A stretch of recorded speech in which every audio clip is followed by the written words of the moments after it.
बिल्लाहि सदक़ल्लाहु मौलाना अज़ीम व सदक़ रसूलुहुन नबियुल उम्मियुल मुतीउल मुबीनुल मुईनुल करीम व नहनु अला ज़ालिका लमिनश शाहिदीन वश्शाकिरीन वल्हम्दुलिल्लाहि रब्बिल आलमीन।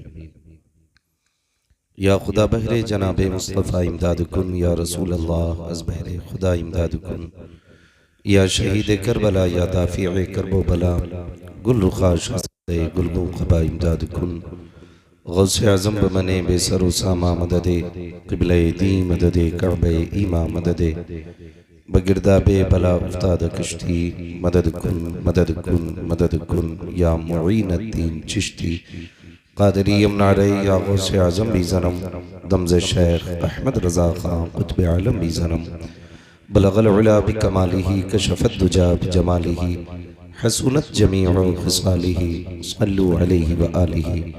करूँ तेरे नाम पे जाँ फिदा, न बस एक जाँ दो जहाँ फिदा, दो जहाँ से भी नहीं जी भरा, करूँ क्या करोड़ों जहाँ नहीं। जिसको अपने नबी से जितनी मोहब्बत का एहसास हो, कोशिश करें सारे लोग उतनी ही आवाज़ के साथ रसूल और आले रसूल की बारगाह में दुरूद व सलाम की डालियाँ निछावर कर लें। पढ़ें बावाज़ बुलंद, अल्लाहुम्मा सल्ली अला सय्यदिना व शफ़ीइना व नबीना व मौलाना मुहम्मदिन मअदिनिल जूदि वल करम व आलिही व अस्हाबिही व बारिक वसल्लिम सलातुन व सलामुन अलैका या रसूल अल्लाह सल्लल्लाहु तआला अलैहि वसल्लम। सबसे पहले मैं मुबारकबाद पेश करूँ अरकान कमेटी बानियाने जलसा और हुजूर के उन तमाम दीवानों को जिन्होंने इस महफिल को सजा करके हमें और आपको अल्लाह और उसके रसूल की बातें करने का मौका फराहम किया। परवरदिगार आलम सबकी कोशिशें काविशें और हम सब की हाज़िरी अपनी बारगाह में कबूल फरमाए और मौला करीम आज की इस महफिल को हम सब के लिए ज़रिया निजात बना दे। अभी आपने बड़े ही खूबसूरत लबो लहजे में मद्दाह खैरुल अनाम भाई सैयद नईम साहब क़िबला से नात के चंद अशार मुलाहिज़ा फरमाए। उनसे पहले खतीबुल हिंद नाशिर मसलक आला हज़रत नब्बाज़ कौम मिल्लत हज़रत अल्लामा मौलाना मुफ्ती तौसीफ़ रज़ा साहिब क़िबला मिसबाही, उनसे आपने बड़ी खूबसूरत गुफ्तगू समात की। मिंबर रसूल पर तमाम तर उलमाए अहले सुन्नत जलवागर हैं और चूँकि ये अपना इलाका है और मेरा ही गांव है ये भी, क्योंकि बस नाम का फ़र्क है और आबादी में कोई फ़र्क नहीं है। तो आप मेरे हैं, मैं आपका हूँ। ज़रूरी नहीं है कि मैं बहुत ज़्यादा आपका वक्त खर्च करूँ, बस जितनी देर इंशाअल्लाह मोहब्बत से सुनेंगे, कोशिश रहेगी डॉक्टर साहब बस उतनी ही देर आपसे मोहब्बत से बात कर ली जाए। मिंबर शरीफ पर हज़रत अल्लामा मौलाना खालिद हुसैन साहिब क़िबला जो हमारे साथी भी हैं माशाअल्लाह तशरीफ़ फरमा हैं, और आपके खतीब व इमाम हज़रत अल्लामा मौलाना मोहम्मद अली साहिब क़िबला, ये तमाम तर दोस्तों अहबाब, इन सब की दुआओं का सहारा लेकर और आपसे बस इतना अर्ज़ कर लूँ मैं कि जितनी देर सुने इंशाअल्लाह मोहब्बत से सुनेंगे, ठीक है ना। अगर थक गए हो तो बिल्कुल ना बोलिएगा, और अगर नहीं थके तो फिर बोलें ज़रा या रसूल अल्लाह। क्या बात है, सलामत रहें। मैं तो ये सोच रहा था कि इलाके के लोग कम बोले, लेकिन अच्छी आवाज़ निकल रही है और बड़ी मोहब्बत है। डॉक्टर साहब से कल मुलाकात हुई, कल पहुंच गए डॉक्टर साहब, कहने लगे पता नहीं आओ ना आओ भैया पूछने आ गए। हाँ, तो बस ये मैंने कहा था कि वादा है तो फिर है, फिर कहीं भी थे तो आना था। अब चूंकि कल हमारे ही मदरसे का जलसा था, इसलिए उड़ीसा से डायरेक्ट अपने जलसे में आना हुआ, वरना फिर आपके यहाँ की हाजिरी थी। बहरहाल इससे कोई मसला नहीं है कि मैं आपकी बस्ती में रहता हूँ या आप मेरी बस्ती में रहते हैं। सच यह है कि मैं भी हुजूर से उतना ही प्यार करता हूँ जितना आप करते हैं, और जितना रिश्ता मेरा है हुजूर से उतना ही आपका भी है। पूरी दुनिया के अंदर अगर लोग सुन रहे हैं या हमें बुला रहे हैं तो इसका मतलब ये कतई नहीं होता है कि हमारे 8 हाथ पैर हैं, 4 आंखें हैं, है ना, 40 उंगलियां नहीं। इसका मतलब सिर्फ इतना है कि हम हुजूर की बातें किया करते हैं। और हकीकत यह है कि जब तक बिके न थे तो कोई पूछता न था, जब तक बिके न थे तो कोई पूछता न था, तुमने खरीद कर हमें अनमोल कर दिया। और मैं ये बात यही नहीं कह रहा हूँ, मैं हिंदुस्तान के कोने कोने पे ये बात डंके के चोट पे कहता हूँ, हमारी औकात साइकिलों तक की भी नहीं थी। ये सच्ची बात है। शायद हम कभी साइकिल पे भी नहीं बैठ पाते। आज अगर जहाजों में उड़ रहे हैं ना, तो ये मदीने वाले के जिक्र का सदका है।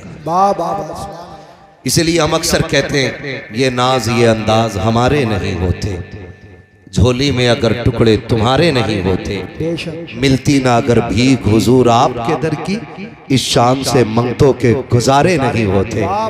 बेदाम ही बिक जाइए बाजारे नबी में, बेदाम ही बिक जाइए बाजारे नबी में, इस शान के सौदों में खसारे नहीं होते। मुझसे भाई खालिद पहले ही कह दिया है कि तकरीर मेहनत से करनी है। जी जी, मैंने कहा तकरीर में डंडी नहीं मारी जाएगी। मसला ये नहीं है बैठ के कहाँ रहा हूँ बात कर रहा हूँ, मसला ये है कि बात किसकी हो रही है। जी जी, ठीक है ना, हुजूर की बात करनी है। मेरी आदत है कि मैं जितनी भी बात करता हूँ दिल से करता हूँ, वरना वक्त ज़ाय करने से कोई फायदा नहीं। अच्छी से अच्छी आवाज़ें मौजूद हैं, अच्छे से अच्छे इल्म वाले मौजूद हैं, बड़े बड़े काबिल तरीन लोग मौजूद हैं। मुझे अगर अल्लाह ने ये कुर्सी पे बैठने का मौका दिया है तो इसमें वक्त ज़ाय नहीं करना है। डॉक्टर साहब मेरा एक उसूल है, अगर इस वक्त इस महफिल में 500 सर है ना मेरी निगाहों के सामने, या 1000 सर हैं, तो जो मैं बात करूंगा आधा घंटा, तो उसमें सिर्फ आधा घंटे का खर्चा नहीं है, हर बंदे का आधा घंटा लग रहा है उसमें। जी जी जी, अगर 1000 लोग हैं तो 500 घंटे लगेंगे, और 500 घंटे अगर किसी मस्जिद की तामीर में ये पूरी कौम दे देना, तो बुनियाद से लेके छत तक मस्जिद तामीर होकर तैयार हो। तो मैं वक्त ज़ाय न करके चंद आपसे ज़रूरी बातें कर लूँ। ये है दामन ये है गिरेबा, आओ कोई काम करें, मौसम का मुंह तकते रहना काम नहीं दीवानों का।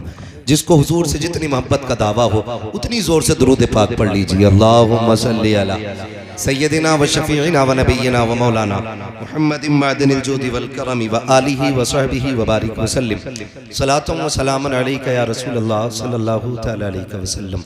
मुअज़्ज़ज़ हाज़रीन इकराम, मेरे सामने ज़्यादातर नौजवान चेहरे हैं और अभी इल्म के हवाले से बड़ी मुकम्मल गुफ्तगू अल्लामा तौसीफ साहब क़िबला से आपने समाअत कर ली है। आपसे चंद ज़रूरी बातें जो बेहद ज़्यादा ज़रूरी हैं और उनको तकरीर समझ के न सुने, उनको ज़िंदगी के लिए हर्फ आखिर समझ के सुनना है। ये याद रखिएगा, हम वो बात करते हैं मिंबर पे बैठ करके कि जिन पे लामुहाला हर हाल में अमल बहुत ज़रूरी हो गया है। आपसे मेरी इतनी गुजारिश है, मैं पहले अपने इलाके को जानता हूँ और आपको भी अच्छी तरह सबको जानता हूँ। मैं एक बात अर्ज कर लूँ कि पहली कुर्सी से लेकर के आखिरी कुर्सी तक, राइट साइड से लेकर लेफ्ट तक जितने भी बैठे हैं, सकलैनी, रज़वी, अशरफी, बरकाती, ये सारे बाद में हैं, मुस्तफ़ा के गुलाम सबसे पहले हैं। ये सबसे पहली बात सुने, ये हम बाद में हैं, हुजूर के गुलाम बोले सारे पहले हैं। हमारी कौम कई तरह से झगड़ों में बढ़ती चली जा रही है और जिसका पूरा फायदा उन लोगों को मिल रहा है जो हमें मिटाने पे लगे हुए हैं। मैं आपसे मजीद कोई मिसाल नहीं दूंगा कि हम कैसे बर्बाद हैं, कहाँ हैं। सोशल मीडिया है, सारे लोग जानते हैं हम कितनी तबाही के करीब आ गए हैं, एक एक करके हर बंदे को मालूम है। कोई फर्क नहीं रह गया है डूबे हुए में और डूबने वाले में। आपसे मेरी इतनी गुजारिश है खुदारा, ये जो इख्तलाफात की बुनियादें हमने खड़ी कर रखी है ना, ये सारी गिरा दें और सिर्फ एक रस्सी पकड़ें। और वो डॉक्टर इकबाल ने कहा था कि मोहम्मद से वफा तूने तो हम तेरे हैं, बेशक बेशक ये जहां चीज है क्या लोहो कलम तेरे। मैं पूरी जिम्मेदारी के साथ कहता हूं, शुक्र है मैं ताजुश शरिया का मुरीद हूं, ये मेरा मुकद्दर है, मैंने उनका दामन थामा है, ये मेरा नसीब है। आप भी दो रोटी खाते हैं, पकड़ा होगा आपने भी किसी का दामन। हम चूंकि सिलसिले वाले लोग हैं, किसी न किसी पीर से कोई ना कोई कहीं ना कहीं जरूर जुड़ा है, ठीक है ना।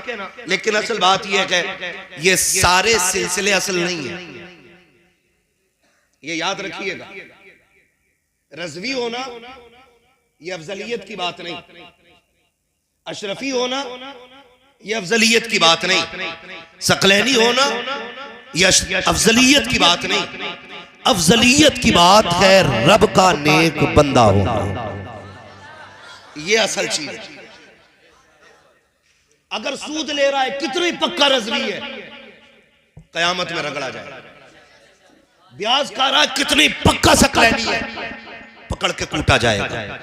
और किसी सिलसिले से अगरचे ना जुड़ा हो, लेकिन रब का खौफ दिल में हो, मुस्तफा की शरीयत का पाबंद हो, कसम खुदा की मिट्टी डालने में देर लगेगी, उसकी कब्र से खुशबू आने में देर नहीं लगेगी। आज सबसे ज्यादा जरूरी है इन झगड़ों से हमें निकलना है। निकलेंगे इंशाअल्लाह, बोले अच्छा मैं पूछ लूं जरा, नाराज तो नहीं होंगे ना? कितने लोग रज़वी बैठे हैं, हाथ उठा दें जरा। रज़वी कितने? ठीक, अब हाथ नीचे करने। अब सकलैनी कितने, वो हाथ उठा दें। सलामत रहे, उठाएं, डर किस बात कर रहे हैं भाई, ठीक है ना? अब नीचे करने। ज्यादातर हमारी तरफ यही दो सिलसिले, ठीक है ना? शुक्र है अल्लाह का, हम ऐसा ही हिंदुस्तान देखना चाहते हैं। और तभी भलाई होगी जब सारे लोग एक जगह सर जोड़ के बैठे, एक जगह सर जोड़ के बैठे, और कोई भी ताकत आके हमें फितनों में बांटने ना पाए। ये तकलीफ की बात नहीं, बुरा ना मानिएगा, मैं आपका हूं, आप मेरे हो।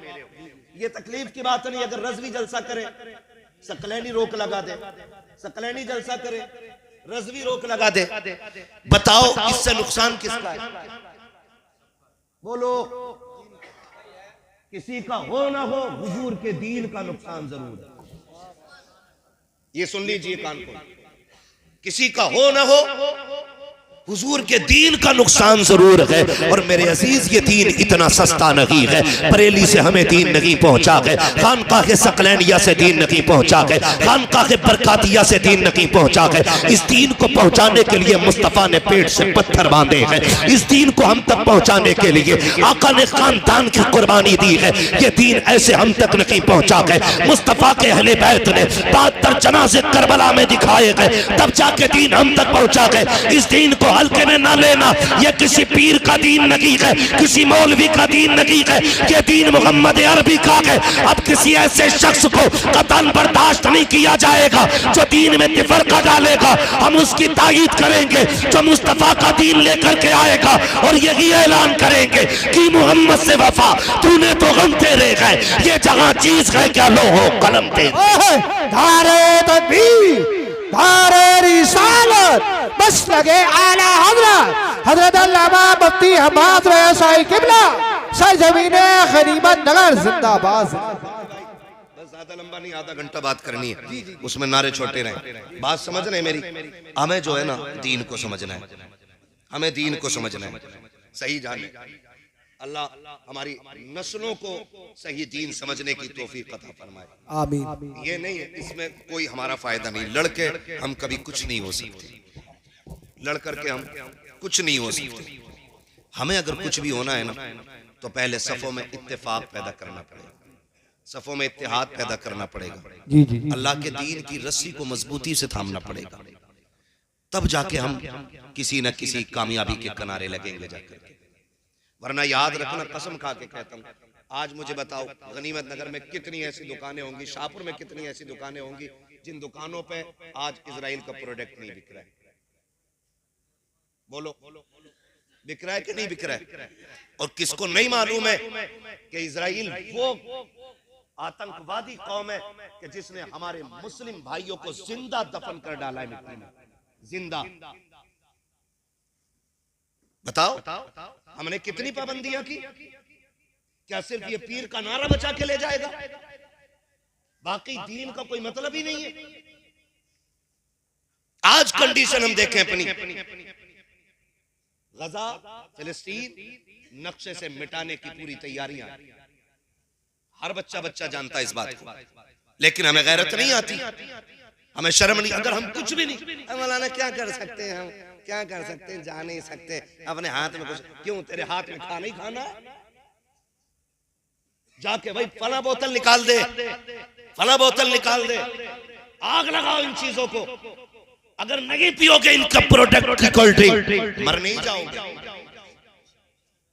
सेहतें खराब नहीं हो जाएंगी, लेकिन कसम खा के कहता हूं, सुनो और कान खोल के सुनो, इससे मतलब नहीं मैं शाहपुर का हूं, आप गनीमत नगर के हो, सोशल मीडिया के जरिए ये बात पूरी दुनिया सुनेगी। और मैं गारंटी के साथ कहता हूं, अगर आज भी तुम यहूद और नसारा के खिलाफ खड़े नहीं हुए तो कयामत में तुम्हें हौज़े कौसर मानने का कोई हक नहीं है। अगर यहां भी अमेरिका के प्रोडक्ट के आप पियोगे कोल्ड ड्रिंक तो हौज़े कौसर किस मुंह से मांगोगे? लात मार दो इनके प्रोडक्ट को और इनसे कह दो जो मुसलमानों का नकी है वो हमारा कभी नहीं हो सकता। अल्लाह सुभान अल्लाह। और याद रखना, मैंने खुल के ये बात कही थी, कई लोग उम्रे से लौट के आए भी तो उन्होंने बताया, मैंने कहा यार बताओ मदीने शरीफ की हाल बताओ। जब भी कोई जाता है ना तो दिल करता है उससे हुजूर के शहर की बातें पूछे, है ना। वो कहा था किसी ने, बड़ी प्यारी बात कही थी, आने वालों ये तो बताओ शहर मदीना कैसा है ना। तो हर कोई आने वाले से पूछता है, जिसने नहीं देखा खास करके वो पूछता बताओ ना कैसा है हुजूर का शहर। बात चलती रही, एक साहब ने बताया, मुझे नाम नहीं बताऊंगा लोग पीछे पड़ जाएंगे उसके, उस शख्स ने बताया कि सबसे ज्यादा बर्बादी उम्रा करने वाले खाने की करते। मुझे बैठे बैठे ख्याल आया, अगर हुजूर ने क़यामत में पूछ लिया कि तुम उम्रे के नाम पे मेरे शहर आए थे, तुमने लाखों का खाना बर्बाद किया था और मेरे गजा के अंदर मेरे चाहने वाले बगैर पानी के सहरी और इफ्तार कर रहे थे, तो बताओ ये उम्र मुंह पे नहीं मारे जाएंगे तो क्या बनेगा? हम कुछ नहीं कर सकते तो कम से कम बर्बादी ना करें, बर्बादी ना करें। और उन चीजों को बिल्कुल बैन कर दो जिस चीज का फायदा इजराइल को पहुंच रहा है। हम तो खुल के बात कर रहे हैं, खुल के बात कर रहे हैं। हैरत होती है, माफ कीजिएगा, अभी पीपलसाने में नुमाइश लगी थी, नुमाइश लगी थी ना, कुछ दिखे नदी का उसका झूला तो है ना, बहुत दूर से दिखता था, अब भी चल रही है। और यहाँ पे ना वो एक दिन मैं निकल रहा था, जा रहा था ना, तो वो रक्शे से ऐलान करता फिर रहा था, खालिद भाई रक्शे से ऐलान कर रहा था। और अक्सर हमारा जलसे में निकलना इलाके में जब भी जाना होता मगरिब बाद या इशा के वक्त में होता है, तो मैंने देखा टिर्री बोलते हैं क्या उसको, मेट्रो, चलो ई रिक्शा बोल रहे इंग्लिश में ना, ई रिक्शा, तो ये इसमें भर भर के जा रही हैं लड़कियां और औरतें। ये दिन देखने रह गए थे हमें। अगर अभी किसी मौलवी पे टिप्पणी करने की बात आए, हर चौक पे सबसे बड़ा जागिल खड़े होके ना सबसे बड़ी कमेंट करता है। वो लोग सबसे ज्यादा कमेंट करते हैं जिनसे अपने घर में मुस्तफा का कानून नाफिज नहीं हो रहा। गलत नहीं कह रहा हूं, रो रहा था इन बातों पे। जहां हम कसरत से गए हमें अपनी औकात मालूम नहीं है, और जहां हम गिनतियों में रह गए उनसे पूछो इस्लाम पे अमल करना कितना मुश्किल हो गया है। अल्लामा तौसीफ साहब तकरीर कर रहे थे, संभलों में आजानों की आवाजें तक नहीं आती संभल में, ये कंडीशन हो गई है हमारी। और हमें आ रही है आवाजें तो हम कदर नहीं कर रहे। जिनके माइक बंद हो गए वो तरस रहे, और जहां आवाजें आ रही है वो कह रहे हैं पता नहीं हर वक्त माइक पे ही बैठे रहे क्या। ये कंडीशन हमारी है। रक्शे भर भर के ई रिक्शा में औरतें जा रही थी। मैं पूछना चाहता हूँ, जरा दिल पे हाथ रख के बताओ, मेरी बहन बेटियों से जाके पूछो, और मैं आपसे भी पूछना चाहता हूँ, ये जिंदगी कितने दिन की है? 60 साल, 70 साल, 80 साल, 100 साल, 150 साल, 200 साल, बस अगर 1000 भी हो जाए तो आखिर एक दिन मौत आनी है। ऐसा कोई बंदा नहीं जो ये कह सके मौलवी मुझे नहीं मरना है, मरना सभी को है। तो फिर तैयारी कितनी कर रखी है? हाँ, ये तो जरूर देखा जाता है कि कौन कौन जनाजे में आया है, मिट्टी किसने दी है, ये पहले देखा जाता है। ये नहीं देखा जाता है कि ये जो कब्रिस्तान जा रहा है इसकी जिंदगी कैसी गुजरी है। हाथ जोड़ के कहना चाहता हूँ, खुदारा अपने घरों के माहौल बेहतर कर लो। पीपलसाने की नुमाइश हो, या अपने गनीमत नगर का मेला हो, या शाहपुर में लगने वाला ईद का मेला हो, बहन बेटियों से जाके कह दो तुम्हें जो रब ने निकाब दिया था ये सिर्फ पोशाक के तौर पे नहीं, सिर्फ लिबास के तौर पे नहीं, बल्कि हया के लिए पहनाया गया था। इसलिए पहनाया गया था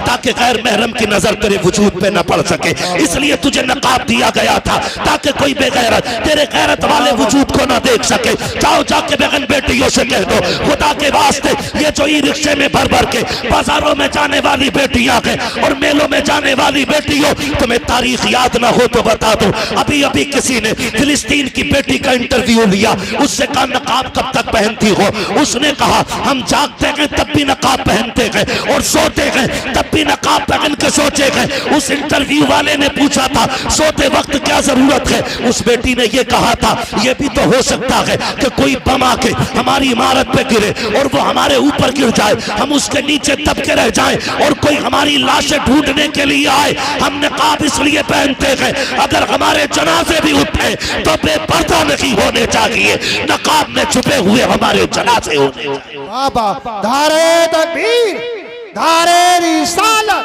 बस लगे आला हजरत जिंदाबाद जिंदाबाद। ये फिलिस्तीन की हया है, माए ऐसी हैं तो अल्लाह ने शहीद होने वाले बेटे पैदा किए। बाबा सुभान अल्लाह सुभान। गलत नहीं कह रहा हूं, माए अच्छी होती है ना तो फिर औलाद भी अच्छी होती है। मैं बात अक्सर कहता हूँ, फसल जमीन अच्छी हो तो फसल अच्छी होती है, माए अच्छी हो तो नस्ल अच्छी होती है। मर्दों से ज्यादा औरतों का दुरुस्त होना जरूरी है। अगर इसको सही से दरसगाही तौर पे समझना तो कभी सामने बैठ के बात हो सकती है। बस मैं इतना बता दूं, बहन बेटियों को आप समझाओ और कंट्रोल करो। ये सारे मेले हमारे इलाकों में क्यों लगते हैं, मुसलमानों में क्यों लगते हैं? सही बता दें, हम लोग निकलते हैं ना रात में, अगर किसी गांव के अंदर 11 बजे भी चौक में बच्चा बैठा है ना, हम समझ जाते हैं ये गांव मुसलमानों का है। इतनी लापरवाह नस्ल सिर्फ मुसलमानों की हो सकती है जो 11 बजे तक चौक में बैठी रहे। आप गैरों को देखो ना, कब तक ये रोना रोगे, मुसलमान थे इसलिए नौकरी नहीं लगी, मुसलमान थे इसलिए थोड़ी नहीं लगी, हाई स्कूल नकल करके पास हुए थे इसलिए इंटरव्यू में उठा के भगा। अल्लामा तौसीफ साहब ने गलत बात, बहुत अच्छी बात कही, गलत नहीं कहा था। हमारे स्कूल, हमारे इलाके में एक भी स्कूल ऐसा नहीं है जो हमारे बच्चों को कामयाब बना सके। गलत नहीं कह रहा हूं। हाई स्कूल का पेपर अब है, बस सेटिंग कर लेता है, मास्टर साहब नकल हो जाएगी, वो तो जाएगी 3000 लगेंगे, दे दिए कट से उठा के। ये 3000 आपके बच्चों को पास करा सकते लेकिन कामयाब नहीं बना सकते। इंटरव्यू होता है भाई, वहां वहां वहां नकल नहीं चलने वाली है, वहां काबिलियत काम आती है, काबिलियत। और हमने ध्यान ही नहीं दिया। हम तो सारे मुखिया, सारे प्रधान, सारे ठेकेदार, सारे जमींदार हम ही हैं। जिसके पास 12 बीघे जमीन है, अरे क्या करेंगे लल्ला को बढ़ा के, है ना, वो कोना जोतता रहेगा। इस कोने के जोतने में जिंदगियां तबाह कर दी। कोने से झगड़े शुरू होते हैं, मेड़ काट रहा, वहीं से कुरेद कुरेद के। एक साहब तो बता रहे थे 4-5 दिन हो गए, कहने लगे मौलाना पता नहीं काटे कैसे मेड़ है, दिखती भी नहीं है, पानी दे में फट से मेड़ गिर जा। तो मैंने कहा मुझसे ऐसे पूछ लिया जैसे मैंने सिखाई हो। ये भी हुनर है। तो पता नहीं भाई, निकलो इन चीजों से। बेईमानी से कभी बरकत, बोले बेईमानी से बरकत, नियत खराब करने से बरकत। बरकत तब होती है जब खुदा देता है। अल्लाह से मांग, लेकिन आदत ही खत्म हो गई अल्लाह से मांगने की, है ना। अगर काम पड़ जाए 10,000 का तो कहीं ना मिले तो कह रहा चलो ब्याज पे उठा लूंगा, ब्याज पे ले लिए। कुछ नहीं तो बनिए के पास चीज रखी है, उससे पैसे लिए। ऐसे लिए हुए पैसे आपको कभी भी मोहताजी से बाहर नहीं निकाल सकते। तो है सारे लोगों को, ये पैसा आपको कभी भी परेशानी से निकाल नहीं सकता है। मौलवी जी फिर क्या करें, अगर ना हो 10,000 उधार कोई दे ना। हमारा मुआशरा भी बड़ा अच्छा है, उधार भी उसे देता है जिसे कम जरूरत पड़ती है। गरीब को तो कोई यूं भी उधार नहीं देता, ये देगा कहां से। बैकग्राउंड देख के तो उधार दिया जाता है। डॉक्टर साहब पैसे वाले आदमी है, 50,000 ले जाओ। गरीब बंदा मांग ले किसी से तो 5,000 नहीं दे सकता, कह रहा देगा कहां से भाई तू। आपको एक बात बता दूं, कभी भी फैसले जरूरी नहीं है कि यहां से किए जाने वाले कामयाब होते हैं। कभी फैसले यहां से भी किया करो। जो अमीर है जिसे सब दे सकते हैं उसे तो सब दे सकते हैं ना। कभी तुम उसे उधार दिया करो जिसे कोई उधार न देता हो। उसे दो। ये बताओ हमें तुम्हें रोजी कौन देता है? सारे बोले हैं, कम क्यों बोल रहे हैं भाई? जो सकलैनियों का अल्लाह वही रज़वियों का अल्लाह है, वही बरकातियों का, वही चिश्तियों का है, सभी का एक रब है ना? रोजी कौन देता है? बिना माइक के भी आवाज पहुंचा सकता हूं वहां तक। हाँ, पुल आज बना है ढेला का, लेकिन यहाँ की मिट्टी में दम बहुत पुराना है। जी जी जी, है ना तवज्जो सारे लोगों की? रोजी कौन देता है? अल्लाह। जो अमीर का रब है वही अल्लाह। वही जो अमीर का रब है वही गरीब का गरीब का रब है। तो अगर रब तुझे देने वाला बना सकता है तो फिर जो गरीब तुझसे उधार लेने आया है इसे देने के लायक क्यों नहीं बना सकता? जी जी जी, या तो तेरा अकीदा पक्का नहीं और या तेरी नीयत अच्छी नहीं। सीधी बात तो ये है, अगर नीयत पक्की है और अकीदा मजबूत है तो फिर रब की जात पे भरोसा सारों पर। जी जी, कभी उसे भी दिया करो जिसे कोई नहीं देता। कई बार कहते मौलाना दुआएं बड़ी मांगी है वकील साहब, कबूल नहीं होती है, कबूल नहीं होती है। भाई जब तक रोए ना तो माँ बच्चे को दूध नहीं पिलाती है। कभी तू भी तो रो के रब से मांग दे के झोली कैसे खाली आती है। आदत ही नहीं रही। हम उस इलाके में रहते हैं जिसमें हर घर में एक नेता मौजूद है। बुरा मत मानिए, ये सिर्फ गनीमत नगर की नहीं है, शाहपुर की भी कहानी। हाँ, हर घर में नेता मौजूद है। थप्पड़ लग गया, लड़ाई हो गई, अरे चल अभी चलता हूँ 2 मिनट में FIR करा देता हूँ। वो कहता दूसरा चल मैं तुझे लेके चल रहा हूँ, ठीक है ना? हम लड़ाने के लिए निपटाने का कोई नेता हमारे पास नहीं। ये सुन लो कान खोल के। हम ज्यादातर जो इतराते हैं ना बस इसी चीज पे, भैया की अच्छी चलती है थाने में, और फूफा को भी जाना है थाने वाले, चचा की भी हमारे जाने, हमें सब पता ही है। बस इनकी रसाई जो है ना दलालो टाइप की है। बस ऐसा तो तुम्हारा काम होगा, नहीं दो तो तुम्हारा भी नहीं होगा। हमें लूटने के तरीके हैं ये सारे। तो ये जो भरोसा हमने किया है ना, इससे हमें निकलना पड़ेगा। मुश्किल आ जाए, अरे डॉक्टर साहब के पैसे हैं तो उनसे मांग लेंगे।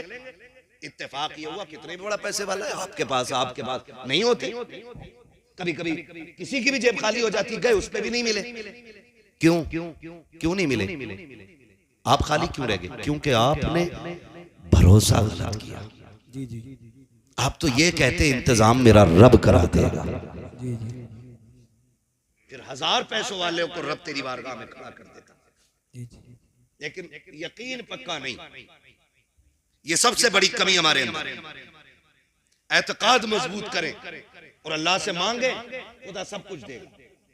तो ये जो हमारे कदम उठ जाते हैं ना जरा सी खुशियों के लिए, पहली बात तो ये कि जरूरतों को ऐसा कर लें कि जो काम हम 50 रुपए में करना चाहते हैं उसी काम को हम 5 में भी कर लें और हमारी शान हेटी ना हो। मिसाल दूं, मेरा मन है कि मैं भाई 5000 रुपए मीटर का कपड़ा पहन लूं, लेकिन आज नहीं है। तो फिर मेरी तबीयत ऐसी होनी चाहिए कि 30 रुपए मीटर का पहनते वक्त भी मुझे तकलीफ नहीं होनी चाहिए। ये मिजाज बना। और ये मिजाज कब बनेगा? ये तब बनेगा जब आप किसी भी नेमत को देखेंगे और कहेंगे शुक्र है अल्लाह तेरा कि तूने मुझे ये अता किया है। ये मिजाज तब बनेगा जब रब के शुक्र अदा करने की आदत हो जाएगी। और जब आप सफेद कपड़ा पहन के यूं कलफ मार के ना और कॉलर हिला के दिखाएंगे तब हमें शुक्र करने की तौफीक नहीं आएगी। फिर जब हमारे पास हमारी हैसियत के मुताबिक कपड़ा पहनने का पैसा नहीं होगा हम घर से निकलना बंद करेंगे। फिर शौक और जरूरत पूरी करने के लिए हम ब्याज पे भी पैसा लेते हैं, रिश्वत के नाम पे भी लेते हैं, हराम के नाम पे भी लेते हैं, सूद के नाम पे भी लेते हैं। फिर जरूरतें पूरी नहीं होती है। और याद रखो जो छोटे पे भी शुक्र अदा करे बड़े पे भी शुक्र अदा करे, खुदा की कसम वो कभी जलील नहीं होता है। घटिया कपड़ा भी पहन ले तब भी लोग कहते हैं शुक्र मालिक। ऐसे लोग हमारे बीच रहते हैं जिन्हें कपड़ों पे घमंड नहीं, अगर नाज है तो खुदा की बंदगी पे नाज किया जाए। जिंदाबाद जिंदाबाद, बहुत अच्छे, जिंदाबाद जिंदाबाद, सुभान अल्लाह, नारे तकबीर। बस तवज्जो कर ले तो इंशाअल्लाह करेंगे ऐसा मिजाज, करेंगे ऐसा मिजाज, कोई घमंड नहीं और इतराने की कोई जरूरत नहीं। पैसा, दौलत, शोहरत, इज्जत 4 दिन की चांदनी है। जी जी, जिस दिन आंख बंद हो गई ना फिर कोई पूछने वाला नहीं, फिर कोई पूछने वाला नहीं। आज मुफ्ती साहब है, आज अल्लामा साहब है, आज तकरीरों में नाम है, आज इश्तिहारों में नाम है। जिस दिन रूह निकल गई ना तो उस दिन कोई नाम नहीं रहना, सारे खत्म हो जाने, सारे खत्म हो जाने। ठीक है जी, मस्जिद से भी ऐलान होगा फलां साहब का इंतकाल हो गया है, उनका दफन इतने बजे है। कोई शौकत शानो शौकत नहीं। जो लोग देखने आते हैं ना फिर कोई नहीं पूछेगा अल्लामा साहब कहाँ है, हजरत साहब कहाँ है, सब ये पूछते हैं जनाजा किधर है। पीर का हो, मरीद का हो, प्रधान का हो, नेता का हो, सारे यही पूछते हैं जनाजा किधर है। जब एक झटके में सारी शख्सियतें, सारी काबिलियतें और सारी इज्जतें मिट्टी में मिल जानी है तो फिर इतराना किस बात का। जी जी जी, बेशक, कुछ भी नहीं, कुछ भी नहीं। बस रिश्ते रब से मजबूत कर ले, रिश्ते रब से मजबूत कर ले। बगदाद में एक बार कत्ल हो गया मार्केट में। हारून रशीद का दौर था। तवज्जो है सारे लोगों की? जी जी, थके तो नहीं अभी आप लोग? अगर इजाजत हो तो 5 मिनट और ले लूं मैं थोड़ा सा, है ना? आधा घंटा और 1 घंटा पूरी कराओगे तकरीर। तवज्जो है सारे लोग? शजरा इंशाल्लाह वो 1.5 मिनट में हो जाएगा, उसका कोई मसला नहीं है। बस मेरी बात सुन लो, बहुत लंबी बात हो जाएगी इंशाल्लाह। बस मेरी बात सुन लो पहले, मैं अपनी बात कह लूं। अच्छा एक बात सुन लो भाई, मैं एक बात सुन। अगर डॉक्टर मरीज से पूछ के दवा देगा ना कि तुझे मीठी चाहिए कि कड़वी, कभी बीमारी खत्म नहीं होगी, है ना? डॉक्टर मर्ज के हिसाब से दवा देने की बात करता है। हाँ, थोड़ा सा मेहरबानी करनी, मैं इंशाल्लाह वक्त होगा ना तो मैं सुना लूंगा। मैं जानता हूँ मर्ज यहाँ के क्या क्या, मेरा ही इलाका है, ये मेरा ही इलाका है और मैं इसको अच्छी तरह जानता हूँ। हाँ तवज्जो है, शजरा सुन लेना बेटे, भी सुन लेना मेरे लाल, सुन लो थोड़ी सी जरा बात मेरी। बगदाद में ना एक कत्ल हो गया, 20 लोग ना अज्ञात में उठाए गए। अज्ञात तो सभी समझते हैं क्योंकि अक्सर मुसलमानों पे मुकदमे जितने भी हो रहे हैं अज्ञात में ही हो रहे हैं। मुजरिम तो कोई पकड़ा नहीं जाता है ना, ऐसे 40 नाम डाल दो उठा लो। ये कंडीशन है आज हम लोगों के साथ। तो अज्ञात में 20 बंदे उठाए गए, तो 20 में से एक बंदा परदेसी भी था जो बगदाद का रहने वाला नहीं था, उसको भी जेल में डाल दिया गया। 19 बंदे उसी शहर के थे। अब जो 19 थे ना तो मिलने वाले आते रहे। कोई कहने लगा इसको मैं जानता हूं, इसकी जमानत मैं ले रहा हूं। किसी ने कहा भाई इसको मैं जानता हूं, इसे मैं ले जा रहा हूं। 19 के 19 बंदे चले गए, लेकिन जो परदेसी था ना लावारिस था, उसका कोई जानने वाला नहीं था, उसे जेल में डाल दिया गया। बहुत गौर से सुना, जब उसे जेल में डाला गया ना तो वो बड़ा परेशान। कभी कोई प्रदेश में फंस जाता है और पुलिस पकड़ लेती है ना तो वो कहता कम से कम ये कि मेरे घर तक तो खबर पहुंचा दो कि मैं हूं कहां। ये होता है ना कोई भी परदेसी कि मैं कहां हूं ये बता तो चले मेरे घर वालों को, ताकि वो कोई कोशिश कर सके। और जिन पुलिस वालों को पैसा लूटना होता है वो सबसे पहले फोन छीनते। तो उन्होंने क्या काम किया, उसको जेल डाल दिया। वो बड़ा परेशान, मुझे कोई पूछने नहीं आया, कोई हाल मेरा नहीं मालूम, बच्चों को मालूम है मैं परदेश गया हूं, बच्चों को क्या पता, ना फोन ना खबर उस वक्त। बस ये था कि कासिद जाता, खबर जाती, तब जाके पता चलता ना। तो बात पुरानी है, बड़ा परेशान हो गया। जानते हो उसको जेल में डाल दिया। जब जेल में डाला ना तो उसने जब देखा सारे रास्ते बंद हो गए, उसने फिर मुसल्ला बिछा लिया और रब की बारगाह में रोके कहता मालिक मेरा जानने वाला भी तू ही है, मुझे बचाने वाला भी तू ही है। अल्लाह इस जेल में मुझे कौन आएगा बचाने के लिए? ए अल्लाह, जिनके जानने वाले थे उन्हें बचा के ले गए, जिनके सिफारिशी थे उन्हें लेके चले गए। मालिक मैं परदेसी हूं, तू जानता है मैंने कसूर नहीं किया है, मैंने कोई कत्ल नहीं किया। ए मेरे परवरदिगार रास्ता आसान फरमा दे। जब इसने रो के सजदे में इतनी बात कही है, इधर बादशाह बिस्तर पे सोया हुआ है, ख्वाब आता है, उठ बिस्तर से, कहा हुक्म क्या है? कहा तेरी जेल में मेरा बंदा बेकसूर बंद है, उसे जाके आजाद कर। उठा बादशाह बिस्तर से दौड़ करके आया, आकर के तलाश कर रहा है, सारे खाने बंद हैं, कहीं से किसी की आवाज नहीं आ रही है। एक खाने के अंदर गया, अंधेरा था, कान लगा के सुना, उसके अंदर कोई रो के कह रहा था, मालिक मेरा सिफारिशी भी तू है, मेरा जमानती भी तू है, मेरा गवाही देने वाला भी तू है, मालिक मेरी सफाई को जानता भी तू है, मैं बेकसूर हूँ, इसकी सबसे बड़ी दलील भी तू है। जैसी उसने रो के कहा है, बादशाह ने कंधे पे हाथ रख के कहा, चल यार तेरी गवाही मिल गई है। हाथ पकड़ के बादशाह लेकर के चला गया। अगले दिन तैयार किया, महल लगाया गया, करवट में कुर्सी लगाई, उसको बैठाया और कहा बादशाह ने, ओ महल वालों, आज तक तुमने दौलत वाले देखे होंगे, पैसे वाले देखे होंगे, शानो शौकत वाले देखे होंगे, आज उससे मुलाकात करो जिसकी सफाई की गवाही सिर्फ खुदा ने खुद अता फरमाई है। ये वो है जिसके बेगुनाह होने का ऐलान खुदा ने खुद मुझसे मेरे ख्वाब में करे। बाबा नारे तकबीर, नारे रिसालत, बस लगे आला हजरत हजरत अल्लामा मुफ्ती हम्माद रसाई किबला मुरादाबादी जिंदाबाद जिंदाबाद। निकले, भरोसा सिर्फ अल्लाह की जात पे करें। किस पे करना है? अल्लाह की जात पे। और नहीं मिलता ना, फिर हुजूर का वसीला दे के मांगो ना। आला हज़रत क्या कहते हैं? वही रब है जिसने तुझको हमतन करम बनाया, हमें भीख मांगने को तेरा आस्था बताया, तुझे हम्द है खुदाया, तुझे हम्द है खुदाया। हाँ, मुझे इस टॉपिक पे बात नहीं करनी है, मसला कि आला हज़रत क्या है और आला हज़रत क्या। हमारे इलाके का बच्चा बच्चा आला हज़रत को जानता है, हाँ आला हज़रत को जानता है। बस बहुत गौर से सुन ले बात, अल्लाह पे भरोसा रखे और इन चीजों से बिल्कुल, हराम चीजें बिल्कुल बैन कर दो। ये अहद कर लो, जब भी खाएंगे हलाल खाएंगे इंशाअल्लाह। इंशाअल्लाह वादा करते हैं इंशाअल्लाह, इंशाअल्लाह हलाल खाएंगे इंशाअल्लाह, बचेंगे हराम से इंशाअल्लाह। याद रखिए, इमाम गजाली रहमतुल्लाह तआला अलैहि से किसी ने कहा था, हुजूर दुआएं कब कबूल होती हैं? तो इमाम गजाली ने कहा था, दो काम कर लो। नंबर एक, जब भी बोलो सच बोलो, और जब भी खाना हलाल खाना। जबान तेरी खुलेगी, मकबूलियत की जमानत खुदा नाजिल फरमा देगा। बेशक ये दो काम करने, ये दो काम करने।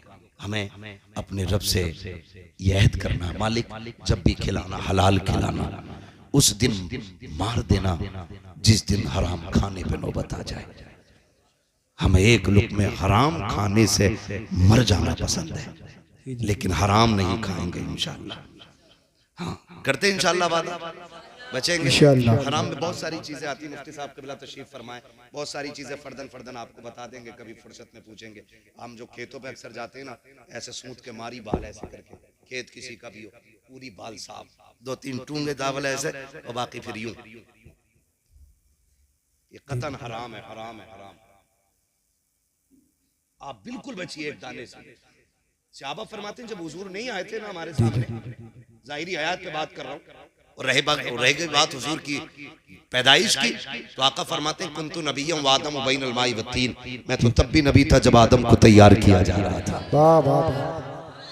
आका फरमाते हैं, अव्वलु मा खलक़ल्लाहु नूरी, सबसे पहले अल्लाह ने मेरे नूर को पैदा फरमाया। तो मैं उस लेवल पे बात नहीं कर रहा हूँ। हुजूर जब दुनिया में तशरीफ लाए ना, जाहिरी तौर पे, जाहिरी तौर पे, वरना बातिन है उम्र लाखों बरस की तेरी, मगर है ताज़ा शबाब तेरा। हाँ, हुजूर की उम्र सिर्फ 63 साल नहीं, ये जाहिरी उम्र है। बस तवज्जो करें। सहाबा फरमाते हैं, जब तक हुजूर नहीं आए थे ना हमारे दरमियान, उस वक्त तक हम बेटियों के गले काट देते थे, पता नहीं चलता था। और जब हुजूर आ गए ना, तो रास्ते में चलते हुए भी डर लगता है कहीं पैर के नीचे चूंटी ना आ जाए। सहाबा इतने डरने लग गए, उन लोगों के ईमान और खौफ इलाही इतना कि चूंटी से भी पैर बचा के रखते थे। सुभान अल्लाह। लेकिन आज हम देखें, कई लोग बाजार में, सनीचर के बाजार में टहलते मिलेंगे, थोड़ी सी मूंगफली मार दी, ठीक है भाई, भुनी कम है, आगे बढ़ के गाजर मार दी, और आगे बढ़ के कुछ और खा लिया, दोपहर से शाम तक पेट भर लिया, आराम से घर जाके सो गए। हल्दी लगी ना फिटकरी, रंग चोखा आ गया। पूछो मुफ्ती साहब से, कतन हराम है ये? आपको एक ताना खाने की इजाजत नहीं है। बिल्कुल बचना इन छोटी छोटी चीजों से जिन्हें हम कुछ नहीं समझते, लेकिन खराबी बहुत बड़ी है इनकी, खराबी बहुत बड़ी है। हाँ, किसी के जहन में ये बात आ रही होगी कि जब से दीनदार बनाऊं ना मुश्किलें बहुत आ गई, जब से तौबा की है ना तब से बड़ी मुश्किलें आ गई हैं। याद रखिएगा, जब मुश्किलें आती हैं ना तो बंदा रब को अपने करीब करना चाहता है और रब बंदे को अपना करीब करना चाहता है। ये दोनों मामला होते हैं। मुश्किलें अगर आपके करीब आ रही है ना तो सिर्फ इसलिए आपको आजमाइश में डाला जा रहा है कि रब आपको अपने करीब करना चाहता है। बंदा जब मुश्किल में होता है ना फिर कहता है या अल्लाह तू ही है। गलत नहीं कह रहा हूँ, फसल अच्छी हो जाना तो कोई भी कह दे कि ना पंतनगर का बीज लाया था। जी जी जी, और कहाँ के बीज था? मैं अपने पंतनगर का ही ज्यादा आता है ना कि पंतनगर का बीज था, ये लंबी बात है। और फिर अल्लाह की मार, वो चाहे तो बाले ही बाले रह जाती है, दाना मार देता है, दाना मार देता है। तो फिर कह रहा मुकद्दर में ही ना था, मुकद्दर में, अब मुकद्दर में ना था। जब फसल पैदा हुई तो कह रहा पंतनगर का कमाल है, यूरिया 3 डाले 18 पानी दिए थे इसलिए जाकर के ये फसल मिली है। जब उस लेने की बारी आई, मौलवी जा इसमें मेरा खाद लगा है, मेरी मेहनत लगी है, इसमें तूने क्या दिया जो उस लेने के लिए आ गया? हाथ जोड़ के कहता हूँ अल्लाह कादिर मुतलक है। जब लेने पे आता है चमड़ी उधेड़ देता है और जब देने पे आता है तो पत्थर के अंदर भी कीड़ों को हरी पत्तियां खिला देता है। रज़ाक भी वो है, कादिर भी वो है, कादिर मुतलक भी वो है, रब भी वही है, अल्लाह भी वही है। ओ लोगों, अपने आप को बेहतर करो। क्या तुमने नहीं देखा वो कैसा कादिर मुतलक है? कोई माई का लाल ला के दिखा दो जो मुट्ठी में रख के एक दाना जमा के दिखा दे। 35 साल तक एक दाने को मुट्ठी में लेके खड़े रहो, एक पेड़ नहीं जमा सकते हो। और वो ऐसा कादिर मुतलक है जिस दाने को तुमने मिट्टी में डाला, एक मोटा डीम उसके ऊपर रख दिया, अब उसका करम देखो। उसने उस गेहूं के दाने से बारीक सी कोपल निकाली, धीम धीम और डेले बड़े मजबूत थे, उसने सबके सीने चाक किए, उसके अंदर से बारीक कोपल को निकाला। अगर तेरी मेरी बात होती, एक पौधा पैदा नहीं कर सकते थे, एक दाना नहीं बचा सकते थे। उसने जमीन का सीना चीरा, एक पौधे को कोपल बनाया, कोपल से पौधा बनाया, पौधे से दरख्त बनाया, दरख्त से बालें निकाली, बाल में दाना डाला और फिर ऐसी पैकिंग की। हजारों बारिशें होती रही लेकिन गेहूं सूखा रहा, कितने तूफान आते रखे लेकिन गेहूं तक हवा नहीं पहुंची। वो ऐसा कादिर मुतलक है, सब कुछ वही करता है। और जब तुमने ये कहा था ये मेरे खाद का कमाल है, ये मेरे बीज का कमाल है, तब खुदा की रहमतें कह रही थी नादान तू तो दाना डाल के आ गया था, इसको कोपल हमने बनाया है, पौधे की शक्ल हमने दी थी, तू तो रात को सो रहा था, रात को हमने इसको ठंडी हवा के झोंके खिलाए थे, तू तो घर पे लेटा था, हमने शबनम से इसका चेहरा धुला था, तू तो सोता रह गया, सुबह की सूरज की धूप से हमने इसको बेदार किया। तुझे क्या पता कि जब ये तनखा खेत में खड़ा था तब हमने बादे सबा चलाई थी और इसको हमने एक दरख्त बनाया था, एक दाने में 7 बालें निकाली, हर बाल में 70 दाने दिए। ये हमारा कमाल था। अगर तुझे ये लगता है ये तेरा कमाल है तो सुन, अगली फसल नहीं उठा पाएगा, ऐसा अजाब नाजिल करूंगा, मैं गन्ने को करोना कर दूंगा, खड़ी खेत में सुखा दूंगा, फिर हम जाने कौन लेके आता है। और तुम्हें खुदा का वास्ता अल्लाह से लड़ाई ना लेना, जो उसका हक है वो उसको दे दो, और जब वो देने पे आएगा तेरे एक का नहीं, अल्लाह तेरी 7 नस्लों का गुजारा फरमा। वाह वाह वाह, जिंदाबाद जिंदाबाद, नारे तकबीर, नारे अल्लाह अल्लाह अल्लाह अल्लाह। ओ भाई कभी ये मत कहना अल्लाह जब भी दे शुक्र है मालिक। जी जी जी, वाह वाह वाह। कभी नुकसान भी हो जाए और किसी के आगे रोना, किसी के आगे रोना नहीं। मालिक कम दिया तो भी तूने दिया, शुक्र है तेरा, ज्यादा भी तू ही देता है। तू उसके कम पे शुक्र अदा करके देख, अगली बार तुझे इतना बढ़ा के देगा ना कि लोग तेरा चेहरा देखने के लिए आएंगे। अल्लाह माँ बाप से ज्यादा मेहरबान है, माँ बाप से। लेकिन गलती हमने की है ना, तकलीफ आ जाती है ना तो हम बड़े आदमी के पास दौड़ते हैं, यार भाई हमें बचा लो, हमें निकालो, हमें निकालो, हमें बचाओ इससे। होना क्या चाहिए, जब मुश्किल आ जाए ना तो फिर मस्जिद की तरफ दौड़ो, आओ मस्जिद की तरफ। जुम्मे जुम्मे को आ रहा, फिर घड़ी देख के कह रहा अच्छा 5 मिनट ऊपर निकल गए, अगला इमाम बदल गए। जी जी, यही कंडीशन है हमारी। यही कंडीशन है। दुआए कुनूत सुन लो तो पूछा दुआए कुनूत होवे क्या? ये कंडीशन है मुफ्ती साहब। आगा 5 मिनट ओ हो भाई बड़ी गर्मी हो गई भाई, ओ हो भाई बड़ी गर्मी है। अरे बड़ा मुश्किल है यार, एक जुम्मा पढ़ा है उसमें भी हालत खराब। ओ भाई डरे अल्लाह से, डरे। वो कई बार ना लोगों के बेनामे रहते हैं जमीन। यहाँ कौन बैठेगा? फलां बैठेगा, उसकी जगह खाली है, और अगर कोई बैठ गया ना तो वो जगह कूद के सफे कुदाल के ऐसे ही उसे जाकर जगह करोगे।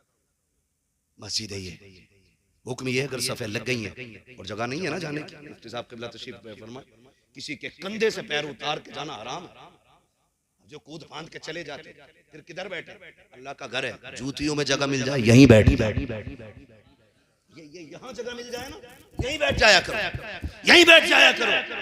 ये उस करीम का दर है जहाँ पे मुंह देख के नहीं दिल देख के नवाज दिया जाता है। वाह वाह वाह वाह, सुभान अल्लाह, सुभान अल्लाह, क्या बात है। कभी जगह मिले अल्लाह के घर आओ ना तो यहाँ कोई कंपटीशन नहीं। एक जगह अब इधर उधर की साइड में मेरे ख्याल से बेल्ट चल गई थी, इधर बहुत बड़ा साइड है ना, देखा होगा ना वीडियो। कितनी गैरत की बात थी, कितनी गैरत की बात थी। लोगों ने क्या मैसेज दुनिया ने दिया हो, सोचे जरा क्या मैसेज दिया हो। मस्जिद में कोई झगड़ा और मस्जिद में आके बैठो ना तो अगर 5 मिनट भी ज्यादा हो जाए तो बैठे रहो। मुफ्ती साहब क़िबला तशरीफ फरमाए पूरी गारंटी के साथ, जितनी देर मस्जिद में नमाज के इंतजार में बैठते हो अल्लाह बैठने में भी नमाज का सवाब अता फरमाया करता है। पहली बात तो हम आते ही नहीं, हमें वक्त नहीं मिलता, किसी को मजबूरियां ज़रूरतें इतनी घेर लेती हैं कि परेशान हो जाते हैं। लेकिन यह है कि शैतान गालिब नहीं आता। जुम्मे के दिन आ गए हम, चलो बैठ के मस्जिद में, तो फिर घड़ी देख रहे हैं, बात सुनने तैयार नहीं है और फिर तनकीद कर रहे हैं एक दूसरे पे। बिल्कुल नहीं, बिल्कुल नहीं। अल्लाह के घर में आया करें, मुश्किलें आ जाया करें, फिर देखें अल्लाह कैसे काम बना देता। अगर मुश्किलें आ रही है ना हमारे आगे तो फिर नाराज नहीं होना, कोई गुस्सा नहीं। मालिक शुक्र है, अगर तू मुझे इस हाल में देखना चाहता है तो मैं इसी में राजी, मैं इसी में राजी। सांसों का मालिक अल्लाह है। नहीं खाएंगे बोटी, नहीं खाएंगे गोश्त, अगर तू इस बात में राजी है कि मैं वाक़े करूं तो तेरे लिए राजी है। फिर कायनात को तुम्हारे लिए ना मोड़ दे तो फिर बात करना। तारीख में बहुत बड़ा नाम हजरत इब्राहिम बिन अदहम, बहुत बड़ा नाम है हजरत इब्राहिम बिन अदहम का नाम। तख्ते शाही है, लेकिन दिल में इसके खुदा जब जलवागर हुआ ना, ठोकर मार दी तख्त को, और ठोकर मार के ना जंगलों में निकल गए रब के लिए। जब जंगलों में निकल गए तो सगे मामू मुलाकात हुई, देखा दरिया के किनारे बैठकर ना गुदड़ी सिल रहे हैं। वो तो पटे पुराने लिबास थे है ना, गुदड़ी सिल रहे हैं। तो कहने लगे भांजे ये जिंदगी अच्छी थी या वो तख्त पे बैठने वाली जिंदगी अच्छी थी? कहने लगे क्यों मामू? कहने लगे वो कितना अच्छा दौर था कि हीरे जवाहरात तो तुम्हारे ताज में लगे हुए थे और सैकड़ों लोग हाथ बांधे आगे पीछे खड़े रहते थे, तुम्हारे इशारे की देर थी, और अब देखो अपने हाथ से कपड़े सिल रहे हो। क्या पाया आखिर आपने वो तख्त छोड़ के? जब इतनी बात सुनी ना तो सुई थी दरिया में फेंक दी। मामू ने कहा भांजे एक सुई थी वो भी फेंक दी, अब कपड़े कैसे सिलोगे? तो आपने फरमाया अच्छा। आपने आवाज दी मछलियों मेरी सुई लेके आओ। तो जितनी मछलियां थी ना सारी किनारे पे आ गई और सबके मुंह में सोने की सुइयां मौजूद थी। मामू देख रहे हैं, मामू देख रहे हैं। आपने कहा मैं सोना अगर चाहता तो यहां क्यों आता? मुझे मेरी सुई चाहिए जो मैंने फेंकी है। एक मछली आपकी सुई लेके आ गई। आपने वो सुई ली, का मामू यही थी ना? कहा हाँ। कहने लगे ये सब कुछ कैसे कर लिया? फरमाने लगे मैंने दुनिया रब के लिए छोड़ दी, उसने दुनिया लाके मेरे कदमों में डाल दी है। वाह वाह वाह, सुभान अल्लाह, सुभान अल्लाह। अगर अकीदे मजबूत होना तो आज भी मंजिलें आसान हो जाती। आज भी मंजिलें, मैं नौजवानों से खास कर कहूंगा अपने रिश्ते मस्जिदों से मजबूत करने। हमारे रिश्ते मस्जिदों से बहुत कमजोर हैं। खाली जुमे को फर्ज समझते हैं हम लोग, बाकी टाइम की फर्जियत से मतलब ही नहीं। अगर कामयाबी चाहते हो तो सजदों के करीब हो जाओ। सजदे असल मुसलमान का सबसे बड़ा हथियार क्या है? सजदा है। सलामत रहे। क्या है? बोल सकते हैं आप लोग भी अगर नाराज ना हो। क्या है? सजदा सबसे बड़ा हथियार है और यही हमारे पास है, यही हमारे पास नहीं। इसकी ताकत जानते हैं आप? दोनों बातों की मिसाल देने लगे और बात खत्म कर लूंगा इंशाल्लाह। दोनों बातों की मिसाल है। नंबर 1, मुश्किल आए तो खुदा की बारगाह में दौड़ना, ठीक है ना? ये याद रखे, ये कार्ड हमें मालूम रहते हैं कि भाई ये कार्ड मेरे पास फला विधायक का है, फला नेता का है, ठीक है ना। कोटेदार के दरवाजे पे 8 दिन बैठोगे तब जाके 5 किलो ना तुम्हें मुश्किल से ज्यादा देगा वो। और उसके बाद 365 दिन जलील करता। हाँ, ये बैठा रह ठलुआ 5 किलो के चक्कर में, और लोग इसे इज्जत समझते हैं। अल्लाह भूखा रखे, किसी गरीब का हिस्सा हराम का हमें ना खिलाए। दुआ मांगा, ये दुआएं मांगा करो। तो आदमी लालच करता है, मुश्किल आती है। आपने नाम सुना होगा हजरत हबीब अजमी, बहुत बड़ा नाम है। आप सूद का बिजनेस बहुत बड़ा था। यहां तक लिखा गया कि एक वक्त का खाना भी बिना सूद के पैसे का नहीं होता था इनके घर में। इतना बड़ा धंधा इनका सूद था। बीवी कहने लगी, सरदार डरे अल्लाह से, कहीं ऐसा ना हो किसी दिन मुश्किल आ जाए। कहते थे, तू मेरे मातहत है, तू काम कर अपना, मुझे मेरा काम करने दे। लिखा है कि एक दिन हबीब अजमी ना किसी से अपना सूद का पैसा लेने के लिए गए, उधार अपना वापस लेने के लिए गए। वो बेवा औरत थी, उसने कहा, जी मुझ पे पैसा नहीं है, मैं फिर दे दूंगी। आपने कहा, मैं खाली नहीं जाऊंगा, कुछ तो लेके ही जाऊंगा घर से।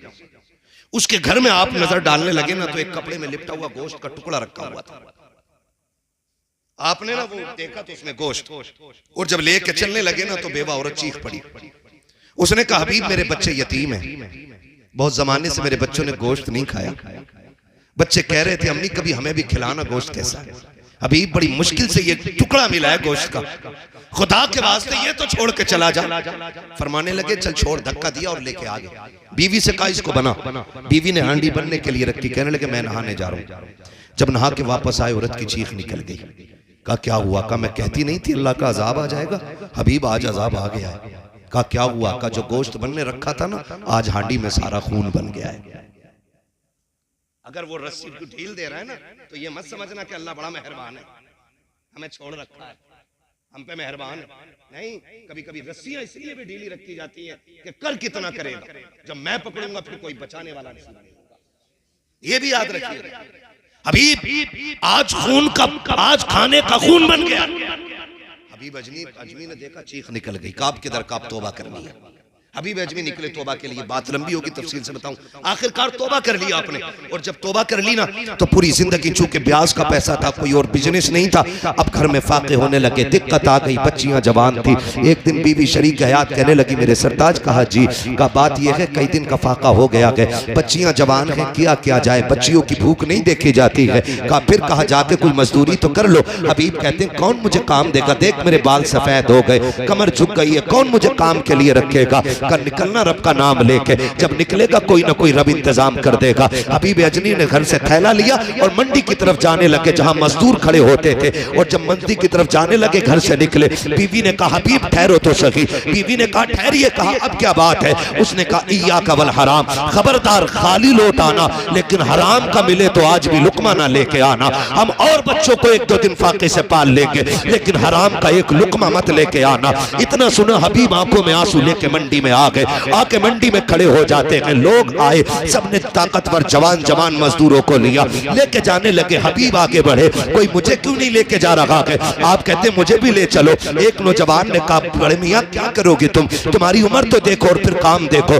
मंडी में आके खड़े हुए, क्या कर पाओगे? आप कहते हैं, सुन, अगर मैं आराम करने की स्थिति में होता तो बाजार में आके ना बिकता, अगर मजबूरी ना होती तो मैं यहाँ मंडी में आके खड़ा ना होता। मुझे ले चल, 10-20 रुपए कम दे देना। उसने कहा, जाइए, आप काम के लायक नहीं है। अल्लाह अकबर। इतना सुना, हबीब अजमी की आंख में आंसू आ गए। बंदा चला गया, आप मंडी में खड़े रहे। सूरज चढ़ते चढ़ते जब सर के करीब आ गया, आपने साये को देखा। कब साया तो मेरे बराबर हो चुका है, आप परेशान हैं, जाए तो कहां जाए? घर जाते हैं तो वो जो थैला उम्मीद पे लेके घर से आए थे वो आपको वापस नहीं जाने देता है। फिर सोचा किधर जाएं? सामने मस्जिद का दरवाजा नजर आया।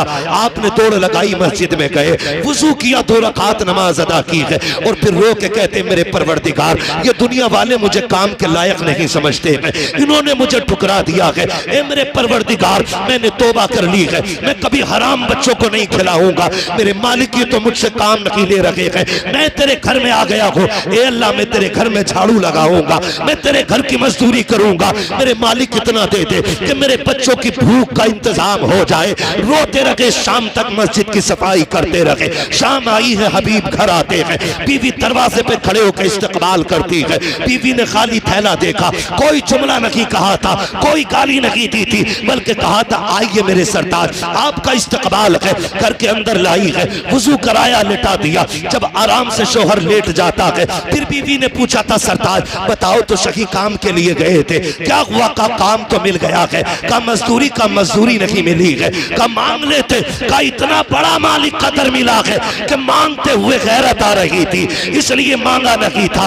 आज का काम किया है, शायद कल मिल जाएगी। अगले दिन फिर आए, फिर मस्जिद में आके रोने लग जाते हैं। 2 दिन हो गए, बीवी ने फिर यही बात रखी। जब तीसरा दिन आया है, आप काम के लिए निकलते हैं, बीवी ने कहा या कबल हराम, खबरदार आज भी खाली आ जाना, हराम लेकर के मत आना। हबीब ने इतना सुना, रोते हुए फिर आए, लेकिन हबीब अजमी कहते हैं आज मेरी कैफियत बदल गई थी, क्योंकि बीवी ने कहा था अपने मालिक से कह देना, मेरी बीवी ने कहा कि बेटियों के उतरे हुए चेहरे नहीं देखे जाते हैं, अब फाका नहीं देखा जाता। 3 दिन मैंने काम किया है, 1 दिन की मजदूरी दे दे ताकि बच्चियों की भूख मिटा सको। जब बीवी के ये जुमले कानों से टकराए हैं, रोते हुए मंडी में आए, आके मस्जिद में रोने लग जाते हैं। हबीब कहते हैं आज अलग बेखुदी थी, अजीब बेकरारी थी, बैठे बैठे रो रहा था, चलते चलते रो रहा था, खड़ा था तो रो रहा था। जब शाम आई है, मैंने सोचा हर दिन की तरह आज खाली नहीं जाना है। का फिर कहते मैंने थैले में मिट्टी भरना शुरू कर दी, मैंने मिट्टी भरी और घर के करीब आया, मैं डर की वजह से रुक गया। आज देखूं तो सकी, घर वाले सो जाएं तब जाऊं, लेकिन कहते जब मैं दूर खड़ा हुआ, मुझे अपने आंगन से धुआं उठता हुआ दिखाई दिया। जब धुआं देखा, कहते मैं आंखें मसलने लगा, मेरे घर धुएं का क्या काम, मेरे घर तो पकाने की कोई चीज नहीं है। कहते फिर मैंने गौर से देखा, घर भी मेरा था, आंगन भी मेरा था। मैं दौड़ के दरवाजे पे आया, मेरी बीवी हर दिन की तरह खड़ी थी, उसने मेरा इस्तकबाल किया, कहा आओ मेरे सरताज। जब मैं अंदर गया, कहते मेरे घर के अंदर से खाने के पकवान की खुशबुएं निकल रही थी। मैंने कहा बीवी ये क्या है? मुस्कुरा के कहती है ये परेशान क्यों होते हो, बड़ा अच्छा मालिक है आपका। कहा क्या कहना चाहती हो? कि ये सारा खाना तुम्हारे मालिक ने भेजा है। आप मुस्कुराने लग जाते हैं। कहा किस मालिक की बात करती हो? कहा जिसके यहाँ मजदूरी कर रहे हो उसी ने सब कुछ भेजा है। आप सोच रहे हैं ये क्या कह रही है? बीवी ने कहा सिर्फ यही नहीं, अंदर आइए। अंदर गए, नेमतों के ढेर लगे हुए हैं। आप कहते हैं बीवी तुझे कैसे पता कि ये मेरे मालिक ने भेजा है? बीवी कहती सुनो, वो जो लेके आया था ना, वो एक पैगाम भी दे के गया है। कहा कौन सा पैगाम? कहा उसने ये कहा है अपने शोहर से कह देना ये मालिक ने पैगाम भेजा है कि सुन तू हमारे घर की नौकरी करता है, हम इसी तरह तुझे तेरी मजदूरी अदा करते हैं। बाबा धारे तकबीर, धारे रिसालत, बस लगे आला हजरत, जिंदाबाद जिंदाबाद। है तवज्जो सारे लोगों की। कहा मालिक ने कहा है तुम ऐसी मजदूरी करो, अल्लाह तुम्हें इसी तरह तुम्हारी तनख्वाह अता करेगा। तुम्हारा मालिक सजदे में गिर गए, मालिक तेरा शुक्र है। मैं आज भी कहता हूँ, आवाज आती हम तो माइल व करम है, कोई साइल ही नहीं, राह दिखलाएं किसे रह रवे मंजिल ही नहीं। सही बता रहा हूँ। लोग कहते हैं इमामों की 5000 में देखो बल्ले बल्ले रहते हैं, 5000 में मौज कर रहे हैं, 6000 में मौज कर रहे हैं, ऐसे ही नहीं कर रहे हैं। अल्लाह की कसम खा के कह दूं, अक्सर जितने इमामों से मिला हूं या जिनकी हालत मैंने जानी, मैं जानता हूं, उन्होंने मुझे बताया, कोई कहता बेटी का निकाह है, कोई कहता और तनख्वाह 6000 है, 3 बेटियां जवान हो गई हैं, और फिर जब उनकी शादियां हो गई तो फिर मुलाकातें होती हो गई खैरियत से। कहा शुक्र है रब का। कैसे हुई? कहा कि जब दुनिया सो गई हमने रो के मुसल्ले बिछाए और हमने कहा मालिक रात दिन तेरे घर की ड्यूटियां निभाई हैं, आज किसी के आगे हाथ ना फैलाना पड़े। कहते हैं कि अभी हमने देखा है दुआओं का असर, आंखें सूखी नहीं थी, अल्लाह ने बेटियों की शादियों के इंतजाम पहले फरमा दिए। जब रिश्ते मुसल्लों से मजबूत होते हैं ना तो फिर 3000 में भी काम हो जाता है, फिर 5000 में भी, फिर 2000 में भी। इसलिए कि याद रखें कभी कभी बहुत सारे काम ऐसे होते हैं जो दवाओं से नहीं होते, रब दुआओं से कर दिया करता है। ठीक है ना? तो अब रिश्ते हमें अल्लाह से मजबूत करने, हमें दुख आएगा तो हम इंशाल्लाह मस्जिदों को आबाद करेंगे इंशाल्लाह। सारे नौजवानों से गुजारिश है, अब दौर वो नहीं रह गया है कि हमें कोई लकीर आके समझाए। अब हर बच्चा इतना पढ़ा लिखा और समझदार है कि नमाज हम पे फर्ज की गई इबादत है, और सबसे कामयाब वो बंदा है जिसने रब को राजी कर रखा है। इस इंतजार में ना मरना, मर जाएंगे तो बेटे 40 में करके बख्शवा देंगे, मर जाएंगे तो तीजे के बाद बख्श दिए जाएंगे। इस इंतजार में ना मरना, थोड़ी तैयारी खुद भी करनी है, खुद भी करनी है। आए दिन मौतें हो रही हैं, याद रखें ऐसी जिंदगी जिए, मर जाएं और कब्र में जाएं और कोई पूछे किसका जनाजा है, कोई बताए ना बताए, हमारे कफन से आवाज आ रही हो, लहद में इश्क रुखे शह का दाग लेके चले, अंधेरी रात सुनी थी चराग लेके चले, तेरे गुलामों का नक्शे कदम है रागे खुदा, वो क्या भटक सके जो ये सुराग लेके चले। पढ़ेंगे इंशाल्लाह नमाजें, आबाद करेंगे इंशाल्लाह मस्जिदों को, ठीक है ना। और नमाज पढ़ने में ये ख्याल रखना है, इमाम पे कोई टिप्पणी नहीं करनी है। आप मेरे मशवरा देके जा रहा हूँ, अगर किसी इमाम में शरीक कोई कमी दिख रही है तो आपके बस्ती में ऐसे ऐसे आलिम मौजूद है, आप इनसे जाके बात रखिए, इनसे कहिए ऐसे शख्स के बारे में शरीयत का क्या हुक्म है। अगर ये बता दें कि ऐसे शख्स के पीछे नमाज पढ़ना जायज नहीं है तो उनको बैठा करके इनके सामने ला करके शरीय हुक्म उनको सुना करके उनकी छुट्टी कर दी जाए, ये सबसे बेहतर तरीका होता है। चौक चौराहे में कहीं भी रास्ते में खड़े होकर के कोई मुखालफत करके हमें अपनी नमाजें खराब नहीं करनी है। कितनी कबूल होती है कितनी नहीं, ये तो अल्लाह ही जानता है। जो हो गई है उन्हें भी खराब ना करें, इसलिए अपने बारे में सोचें हमें क्या करना है। मेरी कब्र में मुझे लेटना है, आपकी कब्र में आपको लेटना है, सारी तैयारी कर लें। और सबसे अच्छी तैयारी है रब रसूल की चौखट पे आ जाए और अपनी जिंदगी पे अल्लाह और उसके रसूल के अहकामात को लाजिम समझे, चेहरे हुजूर की सुन्नत से सजा लें और कोशिश ये करें लिबास भी हुजूर जैसा होना चाहिए, कुर्ता पजामा। लेकिन आज एक ऐद कर लो गनीमत नगर वालों, और जहां तक मेरी आवाज सोशल मीडिया के जरिए जा रही है, ऐद करो कि हम इजराइल का कोई भी प्रोडक्ट यूज नहीं करेंगे। वादा करते हैं इंशाअल्लाह। हाँ, मैं इस वक्त समझता हूं कि इजराइल के कंपनी का पानी पीना भी खून पीने से ज्यादा बुरा है। यह हकीकत है जो मैं कह रहा हूं, इसलिए खुदा हमें एहतियात करनी है। और वक्त भी काफी हो चुका, 1:30 बजने को है, बस आखिर में हुजूर का शजरा बयान कर देना है, ठीक है ना। अब जरा बोल दें सुभान अल्लाह। अब ताकत दिखानी है भैया, अब तक मेरा पसीना बहा, मैं चाहता हूँ 1-2 कतरे आपका भी बह जाए पसीना।